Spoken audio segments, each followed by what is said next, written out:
каршымын. Болачы. Биз эми жашачыны жашап эле баратабыз. Билбейм деди. Жогорку кеңештин депутаттары мындан 5 жыл мурун кабыл алынган Кыргызстанда уран жана торий казып алууга тыюу салган мыйзам долбоорун жокко чыгарууну 3 окууда колдоп берди. Бул 70, каршы 8, бары 78, катталды 84.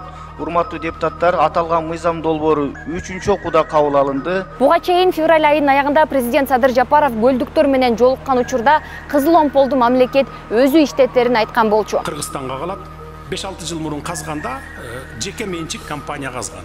Казып баштаганда 100% пайдасы ошол жеке менчик компанияда калмак. А биз болсок былтыр лицензиясын жокко чыгарып туруп 100% мамлекетке алып койдук. Азыр кумтөрдү кандай иштетип жаткан болсок, кызыл омполду ошондой 100% өзүбүз иштетебиз. Эске салсак, мындан 5 жыл мурун Кыргызстанда уран жана торий казып алууга тыюу салган мыйзам күчүнө кирген. Азыр элдер уран жана торий казууга каршыбы же макулбу? Каршымын. Уран Кыргызстанда кишилердин немесин ден соолугуна против показывал. Орусчага аралашуу себеби. Себеби уран деген биз түшүнөбүз. Простой эле кыргыздар түшүнөт. Уран деген жашоого вреда принесет. Во-первых, за границадан келген эмелер качканга да болбойт. Касып атканда Кыргызстан боюнча таралат аба менен.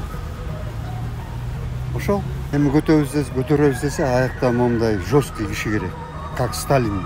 Биз эми жашачыны жашап эле баратабыз, 50дөн ашып баратабыз да. Бирок биздин балдардын келечеги үчүн Кыргызстан дайыма жаратылышы таза, тунук боюнча калганын каалайбыз да өзүбүздүн балдарыбыз үчүн. Ну, наверное, против, потому что все-таки уран это радиация большая, и у Бактюзе радиация большая. Болачы.